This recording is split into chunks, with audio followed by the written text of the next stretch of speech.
Hello students, welcome back to my channel. आज की video में हम डिस्कस करेंगे हमारा नर्सिंग फाउंडेशन या हमारी फंडामेंटल ऑफ नर्सिंग की यूनिट 12 के बारे में, जो कि है हमारी हेल्थ असेसमेंट। आज की वीडियो में बात करेंगे हम कि हमारी हेल्थ असेसमेंट होती क्या है, उसके टाइप्स, पर्पस एंड कुछ हमारी इंपॉर्टेंट टर्मिनोलॉजी जो कि हमारी यूज़ होने वाली हैं फर्दर।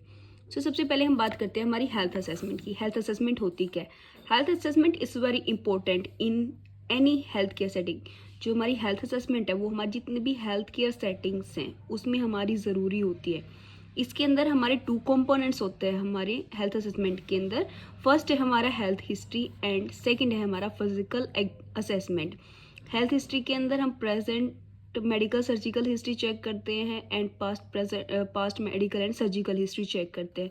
फिजिकल असेसमेंट में हम करते हैं हमारा हेड टू टो एग्जामिनेशन, यानी हमारी हेयर्स कैसे हैं, हमारी स्काल्प कैसी है, हमारे टीथ कैसे हैं, डेंचर कैसा है एंड हमारा पूरा बॉडी पोस्चर यानी हमारी हेड टू टो का हमारा एग्जामिनेशन होता है। ये था स्टूडेंट्स हमारा हेल्थ असेसमेंट। हेल्थ असेसमेंट के 2 कंपोनेंट्स होते हैं, फर्स्ट आपका हेल्थ हिस्ट्री एंड सेकेंड आपका physical assessment.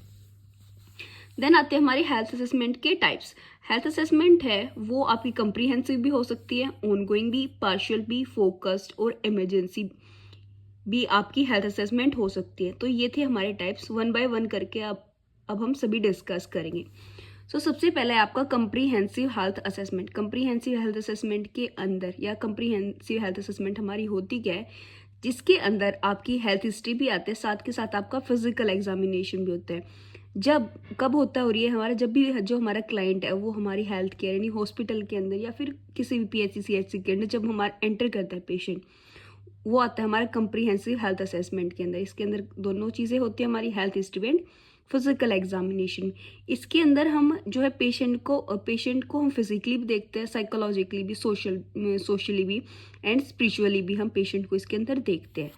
Comprehensive health assessment के बारे में डिस्कस कर लेते हैं। Comprehensive health assessment includes the health history and complete physical examination and is only done when a client enters healthcare setting। जब patient है अपने हेल्थ केयर सेटिंग में एंटर करते हैं, यानी किसी भी हॉस्पिटल में किसी भी डिस्पेंसरी में, तब जो है हमारी कंप्रीहेंसिव हेल्थ असेसमेंट की जाती है। It encompasses the physical, psychological, social and spiritual dimensions of living. हमारे 4 डायमेंशंस हैं हमारे हेल्थ के, तो 4 डायमेंशन है वो हमारे इसके अंदर चेक किए जाते हैं। उसके बाद है हमारा सेकंड असेसमेंट है हमारा ongoing and partial assessment. Ongoing partial assessment कब की जाती है? रेगुलर बेस पे, यानी हमारा जब भी, जैसे मान लो आपका जो पेशेंट है वो आईपीडी में एडमिट हो गया है, तो उस टाइम पे हमारी कौन सी असेसमेंट होती है? Ongoing partial assessment is one that is conducted at regular interval during the care of the client. Particular interval में की जाती है, लाइक मॉर्निंग में भी हम हेल्थ असेसमेंट कर सकते हैं, इवनिंग में भी, नाइट में भी। इसमें हम क्या मेज़र करते हैं कि कोई भी जो भी चेंजेस आया हमारे पेशेंट की बॉडी में, उसके अंदर चाहे वो नेगेटिव है या फिर पॉजिटिव है, उसके बारे में हम इसके अंदर आइडेंटिफाई करते हैं। This type of assessment focuses on identify health problem to monitor positive and negative changes. जितने भी हमारे पेशेंट के अंदर, चाहे वो नेगेटिव चेंजेस है या फिर पॉजिटिव चेंजेस है, जितने भी हमारे पेशेंट के अंदर चेंजेस आए, उसके अंदर हम मॉनिटर कर सकते हैं and evaluate the effectiveness of intervention. जो भी हम पेशेंट को इंटरवेंशन दे रहे हैं उसको अच्छे से इवेलुएट करें कि जो हम ट्रीटमेंट दे रहे हैं पेशेंट को वो ठीक ट्रीटमेंट दे रहे हैं या फिर हम रॉन्ग ट्रीटमेंट पेशेंट को हम दे रहे हैं। उसके बाद थर्ड है आपका फोकस्ड असेसमेंट। फोकस्ड असेसमेंट किसी हम पर्टिकुलर प्रॉब्लम से रिलेटेड देते हैं, लाइक हम एग्जांपल ले सकते हैं हमारा कार्डियक वाले पेशेंट को हम क्या करेंगे? ईसीजी वगैरह करते हैं, तो सेम यानी किसी एक पर्टिकुलर उस पर हम किसी पर्टिकुलर हेल्थ प्रॉब्लम पे हम इसके ऊपर फोकस करते हैं। Is conducted to assess a specific health problem. Fourth है इसके अंदर हमारी an emergency assessment. Emergency assessment जब भी पेशेंट है वो इमरजेंसी में हमारे पास आता है, तो उस टाइम पे जो हम असेसमेंट करते हैं उसको बोलते हैं हम emergency assessment. Is a type of rapid focus assessment conducted to determine potentially fatal situation. चाहे हमारी कैसे भी सिचुएशन है, इमरजेंसी में अगर कोई पेशेंट आए, उस टाइम पे जो हम असेसमेंट करते हैं उसको बोलते हैं हमारा इमरजेंसी असेसमेंट। ये थे स्टूडेंट्स हमारे असेसमेंट के, हेल्थ असेसमेंट के टाइप। फर्स्ट हमारा कंप्रीहेंसिव हेल्थ असेसमेंट, सेकेंड हमारा ऑनगोइंग पार्शियल असेसमेंट, थर्ड हमारा फोकस्ड असेसमेंट एंड फोर्थ है हमारा एन इमरजेंसी असेसमेंट। उसके बाद आते हैं स्टूडेंट्स हमारे पर्पस ऑफ हेल्थ असेसमेंट, यानी हम हेल्थ जो असेसमेंट कर रहे हैं उसकी, हम कोई भी काम करते हैं तो किसी रीज़न से करते हैं, तो हेल्थ असेसमेंट में हम किस रीज़न से कर रहे हैं। फर्स्ट है इसके अंदर आपका to establish a database of the client normal abilities. इसके अंदर हम देखेंगे कि जो पेशेंट है वो कितनी अपनी जो day to day life activities है वो कर पा रहा है या नहीं कर पा रहा। उसके बाद रिस्क फैक्टर्स, यानी नहीं कर पा रहा तो उसके कुछ रिस्क फैक्टर्स होंगे, किसी रीज़न से वो नहीं कर पा रहा होगा। That can contribute to dysfunction, वो किस में हमारे रिस्क फैक्टर्स किस में कंट्रीब्यूट होते हैं, हमारे जो डिसेबिलिटीज़ हो रही है, यानी जो वो काम नहीं कर पा रहा, किस रीज़न से नहीं कर पा रहा। And any current alteration in function, और अभी कोई रिसेंट कोई ऐसे कंडीशन कोज तो नहीं हुआ है एकदम से, यानी फ्रिक्वेंटली, कि उसका जो फंक्शन है उसमें कोई इम्पेयरमेंट हुआ है या पहले से ही वो चीज़ें। तो वो जो हमारा पर्पज़ है फर्स्ट हमारा हेल्थ असेसमेंट का। सेकेंड पर्पज़ क्या है इसके अंदर हमारा, to get a clear picture of the client health status and health related problem. इसके अंदर हमें जो पेशेंट है, जो भी पेशेंट हमारे पास है, उसकी हमारे माइंड में क्लियर इमेज सेट हो जाएगी कि जो पेशेंट है उसको हमें कैसा ट्रीटमेंट देना, और जो हम ट्रीटमेंट दे रहे हैं उसके जो हेल्थ है उसमें कोई इम्प्रूवमेंट ला रहा है या नहीं ला रहा, या फिर उससे कोई अदर तो डिजीज़ कोज नहीं हो रही। थर्ड है इसके अंदर to plan strategies to encourage continuation of health patterns, prevent potential health problems and elevate और मैनेज एक्सटिंक्टिंग हेल्थ प्रॉब्लम्स। इसके अंदर हम प्लान करते हैं, जैसे हम नर्सिंग केयर प्लान बनाते हैं तो उस टाइम पे हम इंटरवेंशन करते हैं, तो सेम ऐसे ही हम प्लान करते हैं स्ट्रेटजीज़ को। अगर हम जैसे जो डेली आप रिकॉर्ड बनाते हैं तो उससे हमें आइडिया हो जाता है कि हमारा जो है पेशेंट है उसकी जो ट्रीटमेंट चला हमें कंटिन्यू करना है या फिर थोड़ा सा गैप देना है, तो वो आता है हमारा कंटिन्यूएशन ऑफ हेल्थ पैटर्न। अगर वो ठीक है, जो हम मेडिसिन दे रहे हैं इंटरवेंशन में जो हमने फॉलो किया है, इम्प्लीमेंट किया है, अगर वो हमारा वर्क करे, अगर पेशेंट की उसमें प्रॉब्लम में कोई भी इंप्रूवमेंट हुआ है तो हम बोलेंगे कि हाँ इसका जो ट्रीटमेंट है वो कंटिन्यू करो। उसके बाद फोर्थ है आपका to get a holistic view of the client. Fifth है to help formulate a conclusion और प्रॉब्लम स्टेटमेंट। अगर जब हम हेल्थ असेसमेंट करते हैं तो इसमें क्या होता है, हम किसी भी डिसीजन पे पहुंच सकते हैं। मान लो कि जो ज़्यादा सीरियस कोई पेशेंट है उसको हमें इमरजेंसी में शिफ्ट करना है, या फिर उसको हमारा ऑक्सीजन मास्क वगैरह लगाना है, उसको हमें आईसीयू में रखना है, तो उस चीज़ से हम प्रॉब्लम जो है पेशेंट की वो आइडेंटिफाई कर सकते हैं डेली रिकॉर्ड मेंटेन करके, डेली हेल्थ असेसमेंट करके। ये तो 5 जो हमारी स्टूडेंट्स हेल्थ असेसमेंट के पर्पज़ है। उसके बाद नेक्स्ट हम बात करते हैं हमारे कुछ इंपॉर्टेंट टर्मिनोलॉजी की, जो कि हमारी यूज़ होने वाली है, हर सब्जेक्ट में ये हमारी यूज़ होने वाली है।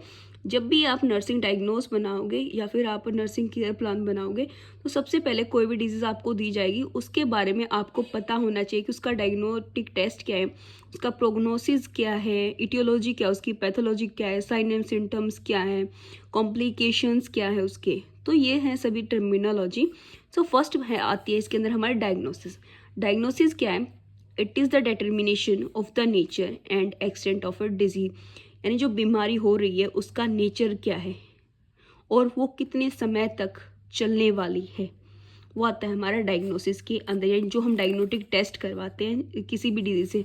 एग्जांपल हम ले सकते हैं इसके अंदर फीवर का। जब आप डॉक्टर के पास जाते हो तो डॉक्टर आपको लिख के दे देता है CBC कराओ, आप मलेरिया का कराओ, डेंगू को कराओ। तो उसमें क्या होता है कि हम उस प्रॉब्लम को आइडेंटिफाई करते हैं ताकि जो जितना भी बेस्ट ट्रीटमेंट हम उसको वो दे सकें। सेकेंड है इसके अंदर हमारी प्रोग्नोसिस। प्रोग्नोसिस क्या है, it is the forecast of the course and duration of a disease. Prognosis का मतलब क्या है कि कितना जो ड्यूरेशन है उस बीमारी का वो हमारे बॉडी में चलने वाला है, यानी कितने दिन तक हमारी जो डिजीज़ है वो हमारी बॉडी में रहेगा, जो पैथोजेंस है वो हमारी बॉडी में रहेगा, उसकी ड्यूरेशन। उसके बाद आपकी इटियोलॉजी। इटियोलॉजी क्या है, it is the science of cause of a disease, यानी जो बीमारी है उसका कारण क्या है, कोज क्या है। उसके बाद आती है आपकी पैथोलॉजी। पैथोलॉजी क्या है, ये हमारी ब्रांच है मेडिसिन की जो कि हमारे ट्रीट करती है हमारी डिजीज़ से। ये एक हमारी प्रोसेस होती है जिसके अंदर हम फाइंड आउट करते हैं और जो बेस्ट ट्रीटमेंट है डिजीज़ का वो हम इसके अंदर प्रोवाइड कराते हैं। It also indicates the changes that take place in the structure and functions of the body during the course of disease. इसके अंदर हम आइडेंटिफाई करते हैं और ट्राई करते हैं जितने भी हमारी बॉडी में इम्पेयरमेंट हुए स्ट्रक्चर में या फिर फंक्शन में डिजीज़ की वजह से, उसको हम हमारी नॉर्मल बैक स्टेज में ला सकें ड्यू टू हमारी थ्रू मेडिसिन। उसके बाद आते हैं स्टूडेंट्स आपके साइंस। साइंस क्या होते हैं? The presence of a disease that can be seen. Example fever. कोई भी जो पैथोजेंस है जब भी हमारी बॉडी में एंटर करता है तो कुछ ना कुछ अपने साइंस जो है वो शो करता है। लाइक कोई बैक्टीरिया आपकी बॉडी में एंटर करता है तो वो क्या शो करता है? आपका फीवर शो करता है कि भाई कोई मेरे अंदर कोई भी फॉरेन बॉडी एंटर की है, तो क्या है? हमारा फीवर है इसके अंदर एग्जाम्पल। सिम्टम्स क्या है? कि किसी भी रीज़न से जो हमें सिम्टम्स अपीयर होते हैं, लाइक फीवर हमने बात कर लिया, साइन है, ठीक है, वो किसका साइन है? आपका बैक्टीरिया एंटर हुआ है आपकी बॉडी में, उस चीज़ का साइन है। सिम्टम्स क्या है? फीवर होने से पहले जो वो सिम्टम शो करता है, फीवर होने से पहले जैसे आपका जो गला है वो आपका ड्राई हो जाएगा, ड्राई कफ होगी, इसके अंदर आपकी स्नीजिंग भी हो सकती है, आपको चिलिंग भी फील हो सकती है, तो वो क्या है? आपके सिम्टम्स है, किसके? फीवर के। उसके बाद स्टूडेंट्स नेक्स्ट है हमारी सिम्टमेटोलॉजी। सिम्टमेटोलॉजी क्या होती है? जो हमारे जो जिसके अंदर हम हमारी स्टडी करते हैं साइन एंड सिम्टम्स की किसी भी पर्टिकुलर डिजीज के लिए। देन उसके बाद आती है कॉम्प्लिकेशन। कॉम्प्लिकेशन क्या है? अगर किसी एक डिजीज की वजह से दूसरा डिजीज वहां पे अक्कर होता है उस कोर्स के टाइम पे, वो आती है हमारी कॉम्प्लिकेशंस के अंदर। Another disease process arising during the course of a disease और फॉलोइंग अ प्राइमरी कंडीशन। किसी एक बीमारी की वजह से जब हमें कोई अनदर कंडीशन कोज होती है तो उसको बोलते हैं हम कॉम्प्लिकेशन। सो स्टूडेंट्स, आज की वीडियो में हमने बात की हमारे types of health assessment, 4 types है इसके अंदर। देन पर्पस के बारे में बात की है, उसके बाद कुछ इंपॉर्टेंट टर्मिनोलॉजी के बारे में। नेक्स्ट वीडियो में हम बात करेंगे हमारा framework of health assessment, conducting A health assessment and reasons of seeking health assessment. So students, अगर आप मेरे चैनल पे ले हैं तो प्लीज़ चैनल को लाइक कीजिए, अपने फ्रेंड के साथ शेयर कीजिए और मेरे चैनल को सब्सक्राइब कीजिए। जो भी हमारे डेली लाइव क्लासेस हैं वो हमारी गूगल मीट पे होती है। अगर कोई स्टूडेंट लाइव क्लासेस में इंटरेस्टेड है तो वो आप मेरे को डीएम कर सकते हैं। व्हाट्सएप एंड टेलीग्राम का लिंक आपको मेरे डिस्क्रिप्शन में मिल जाएगा। ये जो आपकी जो आपकी फ़ीस रहती है, ये हमारे गूगल मीट पे जो क्लासेस होते हैं उनकी आपकी फ़ीस है।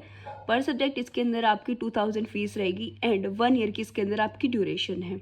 सो अगर आप इंटरेस्टेड हैं तो आप मेरे को डीएम कर सकते हैं।